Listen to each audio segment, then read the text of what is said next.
স্বামী বলছে পর্দা করো, তোমাকে ভালোবেসে বলছি তুমি পর্দা করো, তুমি আমার অনেক প্রিয় একজন মানুষ, তুমি বেপর্দায় বাইরে যাবা, লোকজন দেখবে, কেমন হয়? ঠিক আছে, তোমাকে তো আমিই বিয়ে করেছি, তুমি আমার মানুষ, তোমাকে দেখবে কেন? প্রিয় মা ও বোনেরা, পর্দা ছাড়বেন না। আপনাদের জন্য 4টা কাজ: স্বামীর আনুগত্য করা, লজ্জাস্থানের হেফাজত করা, আপনার 5 ওয়াক্ত সালাত ঠিকঠাক মতো আদায় করা এবং রমজান মাসে সাওম রাখা। নবীজি বলেছেন সাল্লাল্লাহু আলাইহি ওয়াসাল্লাম, জান্নাতের যে কোনো দরজা দিয়ে ইচ্ছা আপনি প্রবেশ করতে পারবেন। আপনার জন্য সহজ। আর স্বামীর আনুগত্য বলতে আমি বুঝাইনি স্বামীর দাসত্ব করতে হবে, এটা বলিনি। এখনকার কিছু ফ্যামিলিস্ট মেয়ে আছে, ওরা আনুগত্য শব্দ মনে হয় যে দাসত্ব মনে হয়। আনুগত্য দাসত্ব এক জিনিস না। আনুগত্য কি? স্বামী কোরআন সুন্নাহর অনুকূলে কোনো কথা বলেছে, আপনি মানবেন। স্বামী বলছে পর্দা করো, তোমাকে ভালোবেসে বলছি তুমি পর্দা করো, তুমি আমার অনেক প্রিয় একজন মানুষ, তুমি বেপর্দায় বাইরে যাবা, লোকজন দেখবে, কেমন হয়?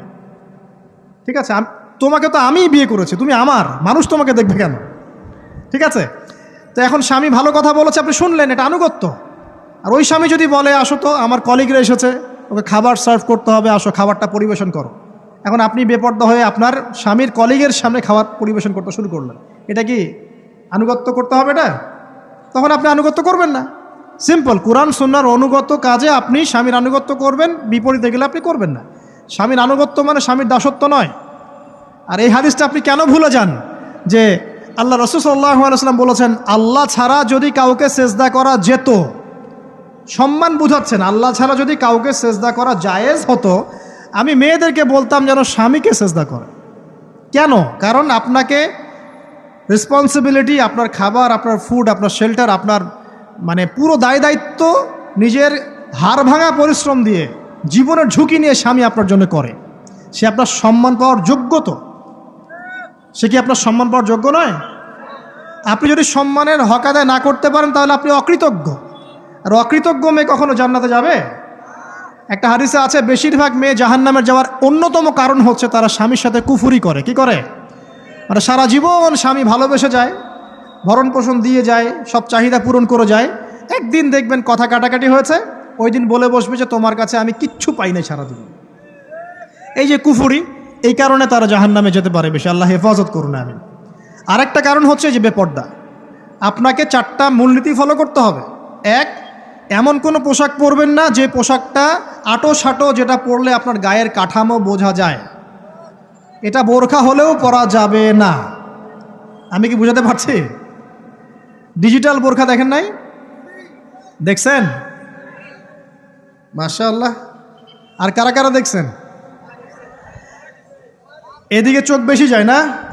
আচ্ছা, এমনি দেখা যায়, চোখ দিতে হয় না, এমনি দেখা যায়। ডিজিটাল বোরখা চলবে না, ডিজিটাল বোরখা চলবে না। আমার মত, এটা আমি মত দিচ্ছি, আমি আল্লাহর রাস্তায় সময় দিয়েছি অনেক দিন, এবং এখানে যে পর্দাটা শেখানো হয় এরকম পর্দা আমি অন্য কোথাও দেখিনি। এত চমৎকার পর্দা শেখানো হয়। কারা কারা সময় লাগিয়েছেন? 3 দিন 7 দিন সময় দিয়েছেন কারা কারা? বেশিরভাগই দেন নাই। সমস্যা নাই, দিতে হবে, আমি বাধ্যতামূলক বলিনি আপনাকে। বলেছি এখানে পর্দা শেখানো হয়, চমৎকার পর্দা শেখানো হয়, যে এখানে চোখটা পর্যন্ত তাদের ঢেকে রাখার তালিম দেওয়া হয়। যাই হোক, যেখানেই শেখেন, অ্যাটলিস্ট পর্দাটা শিখলেই হলো। এমন পোশাক হবে না যেই পোশাকটা আটো সাটো, যেটা পরে আপনার গায়ের কাঠামো বোঝা যায়। 2 নম্বরে এমন পোশাক পরা যাবে না যেই পোশাকটা পরলে বাহির থেকে ভিতরের অঙ্গ দেখা যায়। দেখেছেন? দেখেন নাই? দেখছেন হুজুর? আচ্ছা, আপনারা তো সব দেখেন দেখি। তারপরে 3 নাম্বার, এমন পোশাক পরা যাবে না যেটা অমুসলিমদের সাথে সাদৃশ্য আছে। কথা বুঝতে পারছেন? অমুসলিমদের ধর্মীয় বিষয়ের সাথে সাদৃশ্য আছে এমন পোশাক মুসলিম মেয়েদের পরা যাবে না। এর মানে এই নয় যে অন্য ধর্মকে আপনি আক্রমণ করবেন, এটাও নয়। যে যার ধর্ম তাদের স্বাধীনতা মতো পালন করবে। মুসলিমরা বাধা দিবে? দিবে না। মুসলিমরা দাওয়াত দিতে পারে। কি করতে পারে? দাওয়াত দিতে পারে যে ভাই, যে লা ইলাহা ইল্লাল্লাহর কনসেপ্ট আপনাকে বুঝাচ্ছি, আল্লাহ ছাড়া কোনো মাবুদ নাই, মুহাম্মদ সাল্লাল্লাহু আলাইহি ওয়াসাল্লাম সর্বশেষ রাসূল, এই কোরআন পড়ুন, হাদিস পড়ুন, দেখুন এটাই হচ্ছে মানবতার মুক্তির সনদ। এরপর যদি সে ইসলাম কবুল করে আলহামদুলিল্লাহ, যদি না করে এর হিসাব কে দিবে? সে নিজে দিবে। এর হিসাব কি আমাকে দেওয়া লাগবে? দেওয়া লাগবে না। তো অমুসলিমদের সাথে সাদৃশ্য আছে এমন পোশাক চলবে না। আর 4 হচ্ছে, পুরুষরা মেয়েদের পোশাক পরতে পারবে না মেয়েরা পুরুষদের পোশাক পরতে পারবে না। জি, আপনাদেরকেই বলছি, আপনারা জিন্স পরতে পারবেন না, মেয়েদেরকে বলছি, এবং টি শার্ট পরতে পারবেন না। আপনারা ওই যে যা ইচ্ছা তাই ড্রেস পরে বলবেন যে হাজার বছরের সভ্যতা সংস্কৃতি, এসব বাজে কথা চলবে না এখানে। এটা হাজার বছরে কোনোদিনও আমাদের দাদা নানিরা এগুলা কখনো পরে নাই। পড়ছে? আপনার দাদি কখনো এরকম পরছিল শাড়ি? তো যে বললো হাজার বছর থেকে পরে আসতেছে নাকি।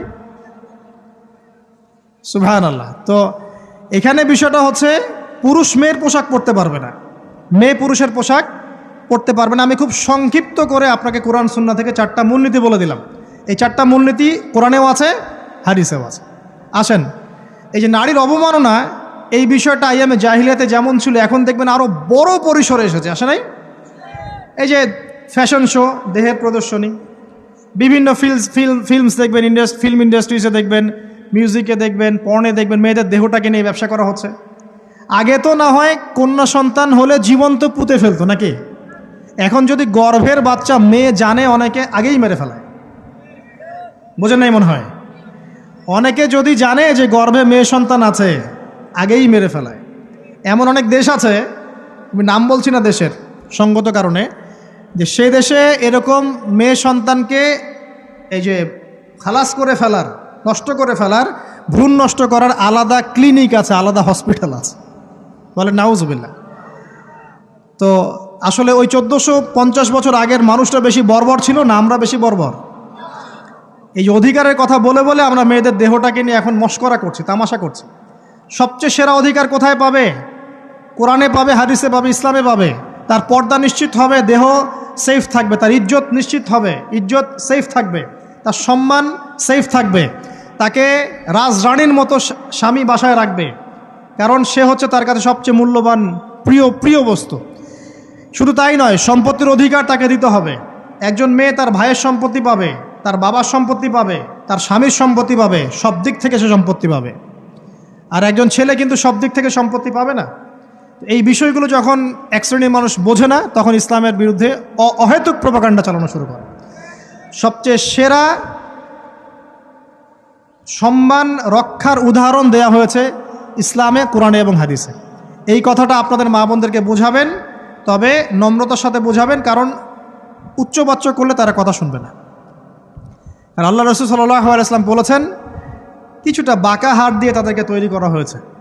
যদি আপনি শক্ত করে চাপ দিতে যান তাহলে ভেঙে যাবে, আর যদি আপনি ওই অবস্থায় ছেড়ে দেন তাহলে বাঁকাই থেকে যাবে। এখানে আপনাকে হিকমা অবলম্বন করতে হবে। আল্লাহ পাক তৌফিক দান করুন। একটা বিষয় বলছিলাম, ওই যে শিরকের পাপ এখন গ্লোবালাইজেশন হয়েছে না, ওই সুদের পাপ এখন গ্লোবালাইজেশন হয়েছে না। গ্লোবালাইজেশন বোঝেন? মানে বিশ্বায়ন, পুরো বিশ্বে ছড়িয়ে পড়েছে না। আর একটা হচ্ছে এই যে মেয়েদের অবমাননা, এটা সারা বিশ্বে ছড়িয়ে পড়ে নাই? আচ্ছা, আর দুটা বলবো, এরপর বলে আমি শেষের দিকে যাচ্ছি। আসেন, একটা হচ্ছে মাদক। আইয়ামে জাহিলিয়াতের অন্যতম সেরা পাপ ছিল কি? মাদক। ওই যে বলছেন জাহিলি যুগ, কেন বলছেন জাহিলি যুগ? বিকজ ওইখানে মাদক খেত মানুষ বেশি। এখন বলেন, ওখানে না হয় মক্কায় মাদক খেত মানুষ, এখন সারা বিশ্বে মাদক ছড়িয়ে পড়ে নাই? বেশি না কম? এখন এই যে নতুন নতুন মাদক আসছে, ইয়াবা, আরও নাকি কি আসছে নতুন নতুন, আমরা নামও জানি না। এই যে গাজার নাম জানি, ফেন্সিডিলের নাম জানি, আর কি আছে? হিরোইন বলেন, আর দু একটা, আফিম, আর কি আছে? হ্যাঁ, রেন্ডি। সুবহানাল্লাহ, এই নামও কখনো শুনি নাই আমি। আচ্ছা শোনেন, বিষয়টা হচ্ছে, দেখুন, এই বিষয়টা কি হালাল না হারাম? আচ্ছা, এটাকে যদি আমরা হালাল করে নেই তাহলে কি হবে? কুফরি হবে না শিরক হবে? শিরক কুফর দুটোই হচ্ছে। কিন্তু এখন মক্কার কিছু মানুষ মাদক খেয়েছে বুঝলাম, আল্লাহ রাব্বুল আলামিন ধাপে ধাপে এখান থেকে বের করেছেন। প্রথমে বলেছেন মদ খেয়ে নামাজের ধার কাছে যেও না। হ্যাঁ, তারপরে বলেছেন এই যে মাদকে কিছুটা উপকার আছে কিন্তু বেশি ক্ষতি। তারপর বলেছেন খেয়ে নামাজের কাছে যেও না। তারপর ধাপে ধাপে শেষের দিকে এসে আল্লাহ পাক বলেছেন যে এটাকে ছেড়ে দাও। সূরা মাইদায় পড়ে দেখেন, এটা শয়তানের কাজ। তখন সাহাবায়ে কেরাম রাদিয়াল্লাহু আনহুম পুরোপুরি মাদক থেকে নিজেদেরকে মুক্ত করলেন। এরপরে কি কখনো তারা মাদক ছুঁয়েও দেখেছেন? বরং মাদক দ্রব্য সেবন করলে 40টা লাঠি বেত্রাঘাত করতে হয়, ইসলামিক শাস্তি। কয়টা লাঠি? আর উমর রাদিয়াল্লাহু আনহুর সময়ে 40 লাঠিকে বাড়িয়ে 80 লাঠি করা হয়েছিল। কত লাঠি? 80 লাঠি কিন্তু আরও একটা পাপের শাস্তি আছে, বলবো? অপবাদ, এখন যেটা বেশি দেওয়া হয়, অপবাদ, মিথ্যা অপবাদ, সতী সাধী নারীর উপরে মিথ্যা অপবাদ, এর শাস্তি হচ্ছে 80 লাঠি। আবার 100 লাঠির শাস্তি আছে, 100 লাঠি। এটা কিসের জানেন? জিনা, জিনা। এই যে যারা করছেন, এর শাস্তি হচ্ছে 100 লাঠি, তাও জনসমক্ষে দিতে হবে, গোপনে না। আর 1 বছরের জন্য এলাকা ছাড়া করতে হবে। রজম একটা শাস্তি আছে, রজম। এটা কি? রজম মানে পাথর নিক্ষেপ করে হত্যা। এটা তো বর্বর, তাই না? অমানবিক, মধ্যযুগীয়। এসব কথা শুনছেন না? শোনেন, কিছু কিছু বিষয় আছে যে বিষয়গুলো করার পরে এই পৃথিবীতে মানুষ বেঁচে থাকার অধিকারটা হারিয়ে ফেলে। কথা বুঝতে পারছেন না মনে হয়?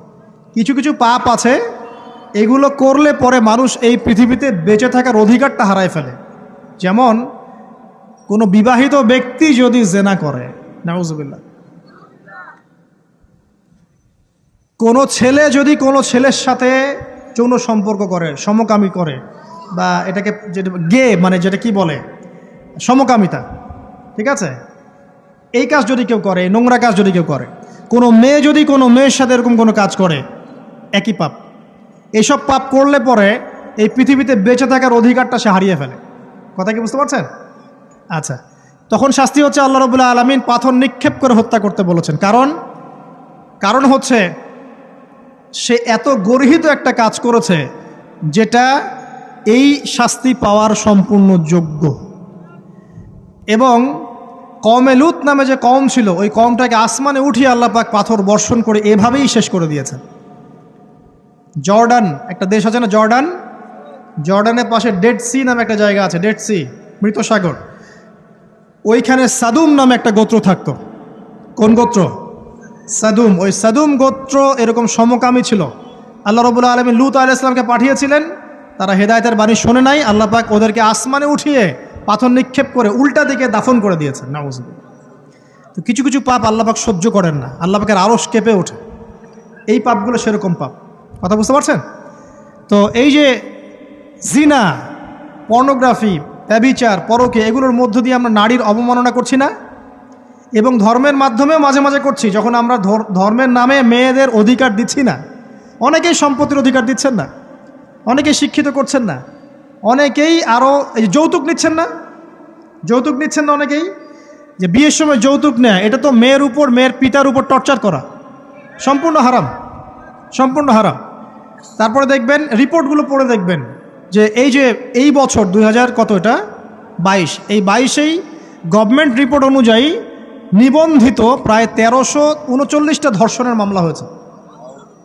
তো এটা এখন অ্যাভেলেবল, যে কোনো সব জায়গায় ধর্ষণ হচ্ছে, এখন অ্যাভেলেবল। মানুষ এটাকে স্বাভাবিক মনে করছে, এখন নর্মাল, নর্মাল ধর্ষণ হতেই পারে, মানুষ এখন এমন মনে করছে। প্রত্যেক দিন পেপার খুলবেন, দেখবেন রেপের খবর, প্রত্যেক দিন খবর শুনবেন ধর্ষণের খবর। আর সব খবর তো আসে না, আসে হয়তো 10%, 20%, 30%, বেশিরভাগই আসে না।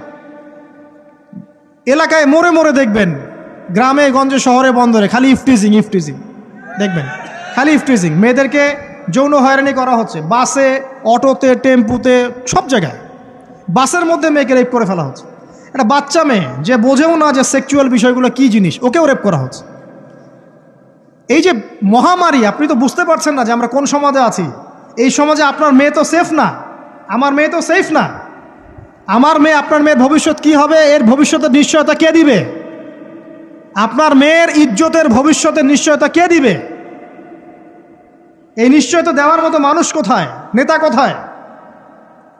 কারো ঘরের স্ত্রী, কারো ঘরের বোন, কারো ঘরের মেয়ে এখন সেফ না। বাসে, ট্রাকে, ট্রেনে, অটোতে, সব জায়গায় হতে পারে। আর এগুলোকে আমরা প্রমোট করছি, এখন নগ্নতাকে প্রমোট করছি, পর্নকে প্রমোট করছি। এই নগ্নতা, পর্ন, এসব দিয়ে মানুষের মাথাটাকে পুরো জানোয়ার বানিয়ে ফেলা হয়েছে। পর্ন দেখাতে দেখাতে ছেলেদের মাথাটাকে জানোয়ার, পশু বানিয়ে ফেলা হয়েছে।